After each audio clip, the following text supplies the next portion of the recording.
Welcome to Kishore Academy. இந்த வீடியோவில் 9th standard first midterm 2024 English questionோட answers பார்க்க போகிறோம். ஆல்ரெடி 1 wordம் 2 marksம் பார்த்தாச்சு. ஸோ இதில் grammar portion பார்க்கலாம். Convert the following sentence as directly. Rose is one of the most fragrant flowers. So என்ன கொடுத்துருக்காங்கன்னா rose தான் மோஸ்ட் ஃப்ராக்ரன்ட் ரொம்ப நறுமணமுள்ள ஃப்ளவர்ஸ் அப்படின்னு கொடுத்துருக்காங்க. ஸோ அதை கம்பேரிட்டிவாக மாற்றும் போது என்ன செய்யணும், ரோஸ் இஸ் மோஸ்ட்டுக்கு பதில் இங்கே என்ன பண்ணணும், மோர் ஃப்ராக்ரன்ட் தேன் அதர் ஃப்ளவர்ஸ். மற்ற ஃப்ளவர்களை காட்டிலும் ரோஸ் வந்து அதிக நறுமணம் உள்ள மலர் அப்படின்னு சொல்லணும். அடுத்து பங்க்சுவேஷன்னா என்ன, ஸோ ரைட்டிங்கில் சில ரூல்ஸ் இருக்குது. ஸோ சென்டென்ஸில் ஃபஸ்ட் லெட்டர் கேபிட்டல் லெட்டரில் எழுதணும், எங்கே கம்மா போடணும், எங்கே ஃபுல் ஸ்டாப்பு, எங்கே செமிகோலன், எங்கே கொஸ்டின் மார்க்கு, அந்த மாதிரி நிறையா ரூல்ஸ் இருக்குது. ஸோ அதுதான் பங்க்சுவேஷன்.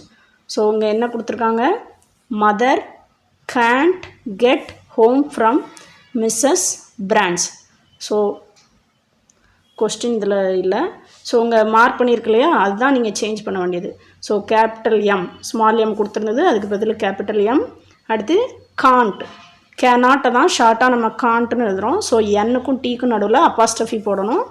அடுத்து மிஸ்ஸஸ், அதுலேயும் ஸ்மால் லெட்டர் போட்டிருந்துச்சு, அதை கேபிட்டல் லெட்டராக போடணும். மிஸ்ஸஸ்க்கு அடுத்து ஒரு ஃபுல் ஸ்டாப். அடுத்து பிராண்டுங்கிறது ஒரு நேமு, ஸோ அதனால் அதுவும் கேபிட்டல் லெட்டர். அடுத்து ஃபினிஷிங்கில் ஃபுல் ஸ்டாப்.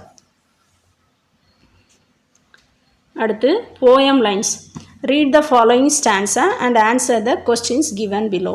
ஸோ poem லைன்ஸை ரீட் பண்ணி கீழே கொடுத்துருக்க கொஸ்டினுக்கு ஆன்சர் பண்ண போகிறோம். So pick out the rhyming words. Rhyming வேர்ட்ஸ்னால் என்னது, நம்ம சொல்லும்போது அது கேட்குறப்போ ஒரே மாதிரியே இருக்கும். சரியா? ஸோ இங்கே என்னெல்லாம் ரைமிங் வேர்ட்ஸ்னு பார்க்கலாமா. ஸோ ஃபர்ஸ்ட் லைனில்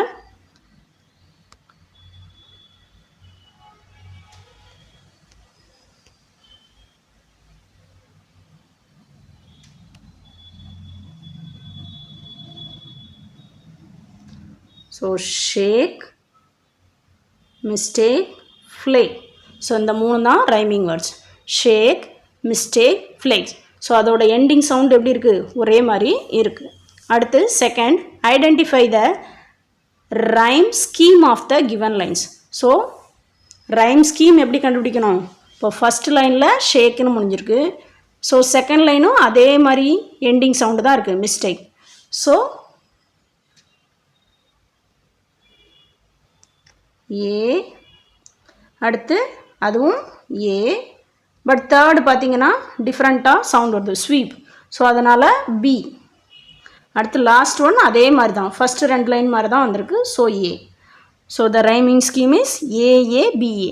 ஸோ ஒரே மாதிரி சவுண்டு வந்தால் ஒரே எழுத்து கொடுக்கணும், இல்லை வேறு சவுண்டு வந்துச்சுன்னா அடுத்த லெட்டர் கொடுக்கணும், அவ்வளோதான். Next, pick out the alliterated words. So alliterated வேர்ட்னா என்னது, ஒரே லைனில் 2 வேர்டோ 3 வேர்டோ ஃபஸ்ட் லெட்டர் ஒரே மாதிரி இருந்தால். ஃபார் எக்ஸாம்பிள் இப்போ ஃபர்ஸ்ட் லைன் பாருங்கள், ஹிஸ் ஹார்னஸ், 2லையுமே ஹைச் வந்து சேமாக இருக்குது. அடுத்து தேர்ட் லைன் சவுண்ட் ஸ்வீப், 2லையுமே ஃபர்ஸ்ட் லெட்டர் எஸ். ஸோ இந்த மாதிரி ஒரே லைனில் 2 லெட்டர் இருந்துச்சுன்னா அதை என்ன சொல்லுவோம், அலிட்ரேட்டட் வேர்ட்ஸ். அடுத்து ஃபிகர் ஆஃப் ஸ்பீச். ஸோ இதில் என்ன கொடுத்துருக்காங்கன்னா பெர்சானிஃபிகேஷன். பெர்சானிஃபிகேஷன்னா என்னென்னா, இப்போ இங்கே இந்த போயமில் ஒரு குதிரை வருது இல்லையா, ஸோ அது வந்து திடீர்னு ஒரு இடத்துல நிப்பாட்டும் போது அது என்ன செய்யுது, அது கழுத்தில் மாட்டியிருக்க பெல்லை வச்சு அசைச்சு இங்கே ஏதாவது மிஸ்டேக்கு எதுவும் தப்பு நடந்திருக்கான்னு சொல்லி போயட்டில் நரேட்டர்கிட்ட கேட்குற மாதிரி ஒரு சீன் இருக்குது. ஆக்சுவலாக குதிரையால் நம்மளை கூட அப்படிலாம் பேச முடியாது. ஸோ அது பொதுவாக இப்போ 2 ஃப்ரெண்ட்ஸ் போகிறாங்க, திடீர்னு ஒரு இடத்துல நின்னா நம்ம வந்து கேட்போம், ஏன் இங்கே நிப்பாட்டினா எதுவும் பிரச்சனையானு. பட் அதை ஒரு அனிமல் வந்து கேட்க முடியாது. ஸோ அதை இந்த மாதிரி கம்பேர் பண்ணி சொன்னதுனால இது என்ன சொல்லுவாங்கன்னா பெர்சானிஃபிகேஷன்.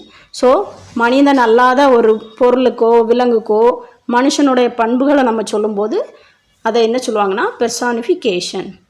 தேங்க்யூ.